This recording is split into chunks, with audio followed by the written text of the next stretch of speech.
From Software is famously known for creating the now very well-known Souls-like genre. Games like Dark Souls and Elden Ring deliver a challenging but fair experience that really drew players in. They've pretty much focused on the legacy of Demon Souls for the better part of the last decade. That's why it came as a surprise that FromSoft decided to revisit one of their older franchises. No, not that one. We're talking about the mech building action game, Armored Core. It's been over 10 years since the last Armored Core entry, and some fans were losing hope that they might see another game in this well-beloved series. Well, now that the new Armored Core is actually here, join us here on GameMate as we check out this new and exciting entry into From Software's Mecha title. This is the video adaptation of our review article of Armored Core 6 at GameMate. The link is in the description below.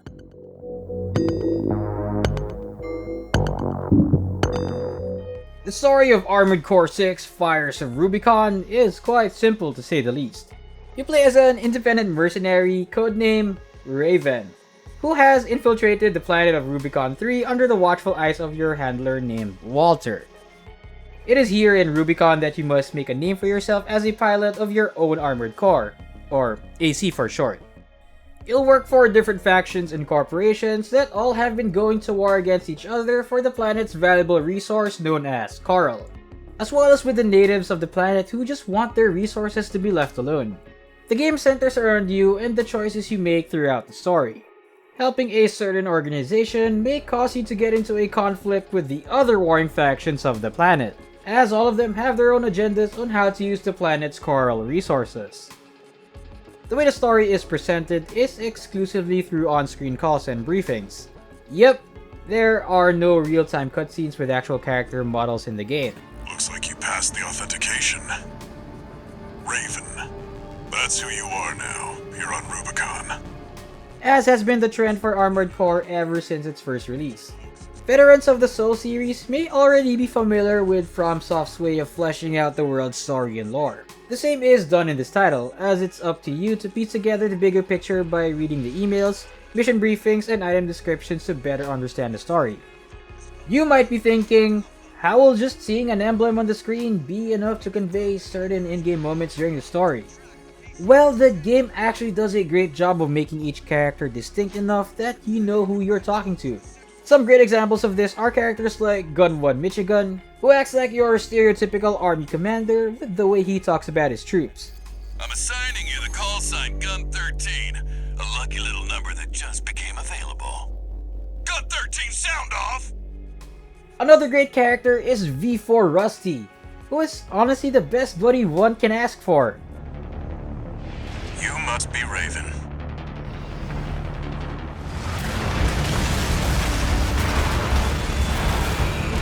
Interesting. When taking down a giant tank, that is. All these characters play into the bigger picture of the game, and as the story progresses, you can really see where everyone's allegiances lie. Let's see how far they can fly. Now onto the best part of this game, the actual gameplay itself. Armored Core 6 is a fast-paced mecha action game where you build your own AC to complete missions. Just like the previous games in the series, this game follows a mission-type structure. So don't go expecting an open-world type of game that FromSoft has been doing recently, as they really went back to the roots of Armored Core. It is in these missions where you'll get to pilot your AC. Each mission obviously has its own objectives that you must complete to progress. These can range from a simple destroy mission where you have to go to an area and blow up a structure or other mechs, to even more complicated ones where you have to work on multiple objectives to complete the mission. The game has over 50 missions to play through, and all of them feel very distinct as each of them takes you to new areas of the planet of Rubicon. Each chapter usually ends with a sort of epic boss fight that you must overcome. From Software are no strangers to making difficult boss fights, being veterans at this point from their time developing the Soul series. These boss fights may be very intimidating at first, but just like their previous games, you only need to keep persevering through and making wise tactical adjustments to your mech build, and you'll definitely come out with a win. Now, as you are an independent mercenary, you will, of course, earn money during the end of each mission. The amount of money earned will depend on how difficult the missions are, with the more difficult and multi-stage missions giving out the most amount of cash. And what do you spend the money on? Oh boy, now we're getting to the meat of the game. You spend your money on more mech parts. This is where the other big part of the game comes in. There are many ways to really make the AC your own. And there are many types of parts to think about too. From choosing which weapon to use, to picking the right targeting chip and generator for your build, making your perfect mech is the name of the game here. You could spend hours just buying and customizing ACs alone. There are multiple ways to build the mech of your dreams. Want to go for a speedy approach? Try on some light legs with a twin machine gun combo and dodge your way to victory. They're all to us already. Sneaky bastard.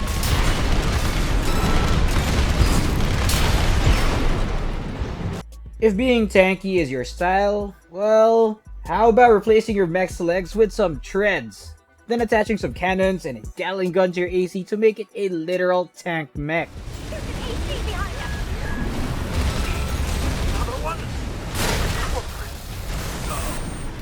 The only limit here is your imagination. Well, your mech's engine can also be another limit.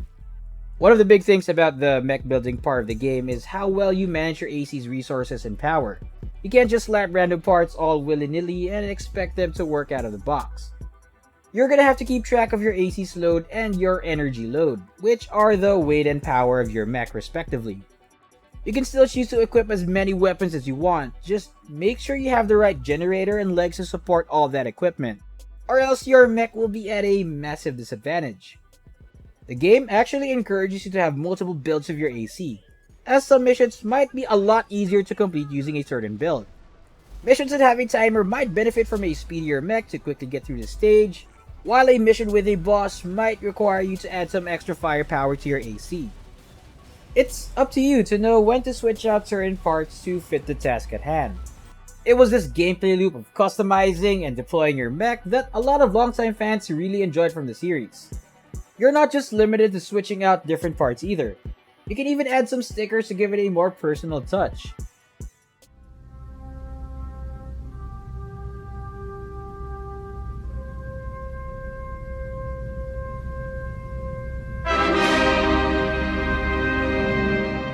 This game is great for those interested in things like Gundam and Gunpla, as mixing up AC parts feels like kit bashing different mechs together. It honestly made me feel like a kid again, mixing up our old robot size and then making them fight another kid's robot. The game also features a PvP multiplayer option, which unlocks after reaching a certain point in the story. You can choose from 1v1 and 3v3. We tried out 3v3 and it was fun going up against actual players, as they can be unpredictable, and in turn really keeps you on your toes during matches. One thing to note is that it's best to try out multiplayer after you've completed the game once. You'll need to bring the best equipment you can find, and playing this mode in earlier chapters may put you at a disadvantage just due to the lack of AC parts you can work with. Unfortunately, during our time trying out the multiplayer, there were some connectivity issues. We barely got into a match as there were barely any matches happening, and if we did find one, there were random disconnects, causing the entire match to end. Granted, we were playing during a time when most people might not have gotten the multiplayer section unlocked yet. Hopefully in the future the multiplayer scene picks up, as going up against other players and their ACs is really fun. The visuals of the game really stand out, as the mechs are one of the best looking robots I've seen in a video game. Each part looks distinctly different, and the visuals for each piece looks fantastic when paired with one another. During battles, the game even shows some wear and tear on your AC, by adding scratches and dirt on it to give that battle-hardened look. The environments are also stunning to look at. FromSoft is no stranger to large spectacle settings, so it's great that they were able to capture the bleakness of the world of Rubicon. From large abandoned cities to entire city-sized factories, the game's setting is quite a sight to see, and it really invokes a sense of mystery to this already interesting dystopian setting. Adding a photo mode to the game really helps capture how great this game's visuals are. I'd sometimes use the photo mode in the final moments of a boss fight to really appreciate the design and visuals that FromSoft has put in this game. The audio is where the game falls a bit short. The music is a lot weaker compared to FromSoft's other titles, as the game relies more on the ambient sounds to really get you into the vibe of a cold dystopian setting.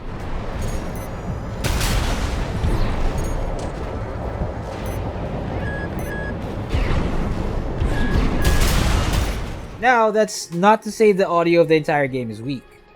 The voice acting may also come off as a bit detached and flat, but this makes sense for the game. As promised, Carla has agreed to serve as our guide.